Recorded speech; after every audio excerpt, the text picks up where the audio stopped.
বিলাসবহুল বেডরুম, ব্যক্তিগত office, conference room দেখে মনে হবে আভিজাত্যে মোড়ানো কোনো রাজপ্রাসাদ, কিন্তু না, এটি একটি উপহারের উড়োজাহাজ। আমেরিকার প্রেসিডেন্ট ডোনাল্ড ট্রাম্পকে এই উড়োজাহাজটি উপহার দিতে যাচ্ছে কাতারের রাজপরিবার। ইতিমধ্যে উড়ন্ত প্রাসাদ নামে পরিচিতি পেয়েছে এই উড়োজাহাজ। ট্রাম্পের মধ্যপ্রাচ্য সফরের সব নজর এখন এই উড়োজাহাজকে ঘিরে।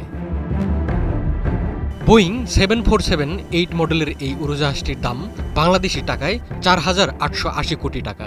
উপহারের উড়োজাহাজ পেতে উন্মুখ হয়ে বসে আছেন ডোনাল্ড ট্রাম্প। সবকিছু ঠিক থাকলে বিদেশি কোনো রাষ্ট্রের কাছ থেকে মার্কিন সরকারের পাওয়া সবচেয়ে দামি উপহার হবে এটি।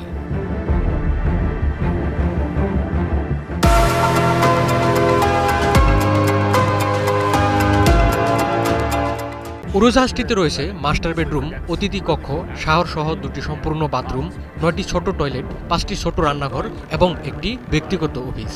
পুরোপুরি সুসজ্জিত এই উড়োজাহাজটি মূলত কাতারের রাজপরিবার এবং ঊর্ধ্বতন কর্মকর্তাদের পরিবহনের জন্য ব্যবহৃত হতো। 10 বছরের পুরনো হলেও কাতার সরকারের এই উপহারকে কোনোভাবে পুরনো বা বাতিল বলে কিছু ভাবার সুযোগ নেই। এমন কোনো সুযোগ সুবিধা নেই যা এই উড়ন্ত প্রাসাদে নেই। উড়োজাহাজে রয়েছে বিশাল সোফা ও রিক্লাইনার, কাঠের প্যানেলিং এবং 40টিরও বেশি টেলিভিশন। এই উড়োজাহাজে প্রায় 90 জন যাত্রী এবং 14 জন ক্রু সদস্য আরামদায়কভাবে ভ্রমণ করতে পারেন। সাধারণ যাত্রীবাহী 747-এ যেখানে 460 জন পর্যন্ত যাত্রী বসতে পারেন, সেখানে এই বোয়িং 747-8 উড়োজাহাজে স্ট্যান্ডার্ড বিজনেস ক্লাস আসন রয়েছে মাত্র 5 সারি। বাকি জায়গা জুড়ে রয়েছে 5টি লাউঞ্জ, যা 2 ডেক জুড়ে ছড়ানো। 2 ডেকের মাঝে সংযোগ রয়েছে বিলাসবহুল সিঁড়ি দিয়ে। এর সঙ্গে রয়েছে আধুনিক প্রযুক্তি সম্পন্ন লাইভ টিভি ও রেডিও, 13টি ব্লু রে প্লেয়ার এবং ইন্টারনেট সংযোগ। উড়োজাহাজটির অন্দরসজ্জা অত্যন্ত বিলাসবহুল। এর প্রতিটি কক্ষে রয়েছে নরম কার্পেট, চামড়ার সোফা ও সোনালী ফিনিশিং।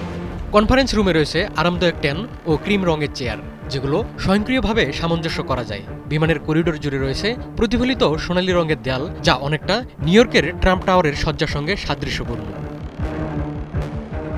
একাধিক আন্তর্জাতিক সংবাদ মাধ্যম জানাচ্ছে উড়োজাহাজটি এখন কাতার থেকে আমেরিকায় পাঠানোর জন্য প্রস্তুত করা হচ্ছে। উড়োজাহাজটিকে প্রেসিডেন্টের ব্যক্তিগত ভ্রমণের কাজে ব্যবহৃত এয়ারফোর্স 1-এর পদমর্যাদায় উন্নীত করা হবে। এতে আরও কিছু আপগ্রেড করা হবে, বিশেষ করে নিরাপত্তা ব্যবস্থা ও অন্যান্য প্রযুক্তি ইনস্টল করা হবে। উপহারের উড়োজাহাজ নিয়ে শুরু হয়েছে তুমুল আলোচনা সমালোচনা। হোয়াইট হাউস জানিয়েছে ট্রাম্পের মেয়াদ শেষে উড়োজাহাজটি প্রেসিডেন্টের সংরক্ষণাগারে স্থানান্তর করা হবে।